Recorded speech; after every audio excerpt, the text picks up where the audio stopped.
Hello everyone, আসসালামু আলাইকুম and welcome back to Kohinoor. For the very first time আমরা চিটাংয়ের বাইরে আমাদের কোনো ফুড আইটেম পাঠিয়েছি। তো আমাদের এই মজাদার ব্রাউনিগুলো গিয়েছিল ঢাকায়। অলমোস্ট 7 থেকে 8 ঘন্টা জার্নি করার পর এগুলো খুব সেফলি কিন্তু ঢাকায় গিয়ে পৌঁছায়। আলহামদুলিল্লাহ, একদমই কোনো ড্যামেজ হয়নি, ঠিকঠাকভাবেই পৌঁছেছিল। তো বেসিক্যালি কয়েক মাস আগে আমার লন্ডনে থাকা আমার খালামণি আমাদের জন্য কিছু গিফটস পাঠায় ওইখান থেকে। তো যেগুলো আমাদের ঢাকা থেকে পিক করতে হতো, উনি ওনার একটা নেইবরের মাধ্যমে আমাদের কাছে পাঠিয়েছিল।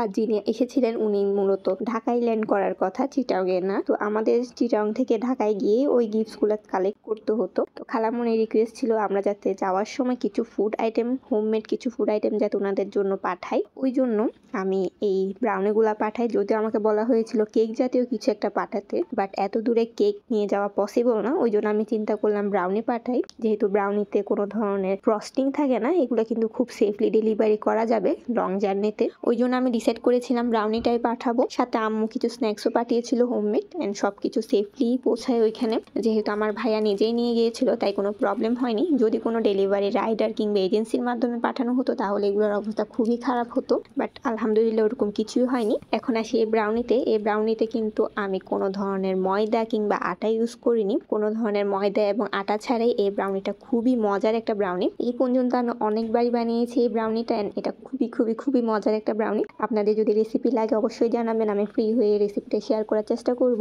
তো আজকের ব্রাউনিটা আমি বেক করেছিলাম 8 ইঞ্চি একটা মোল্ডে। বলে রাখা ভালো, ব্রাউনি অনেক মজার হলেও এটা কিন্তু এক বসায় বেশি খাওয়া যায় না। এটা অনেক হ্যাভি একটা ফুড, অল্প খেয়ে আপনার পেট ভরে যাবে। তো ওই জন্য অল্প খেলে আপনার দেখবেন এক পিস ব্রাউনি আপনার জন্য এনাফ। এটা অনেক বেশি হ্যাভি ফিল করায়। আর এটা ছিল হচ্ছে dark chocolate brownie. Dark chocolate কিন্তু সবাই নিতে পারে না, ডার্ক চকলেট অনেকটা তেতো হয়ে থাকে, যার কারণে এটা সবাই নিতে পারে না। যারা একটু সুইটনেসটা কম প্রেফার করে ওদের জন্য এটা খুবই পারফেক্ট। লাইক মি, আমার সুইটনেস কম ভালো লাগে। তো আমি এই ব্রাউনিটা আপনাদেরকে ভেঙে দেখাচ্ছি কতটা ফাজি ছিল এই ব্রাউনিটা, অ্যান্ড খুবই মজার একটা ব্রাউনি।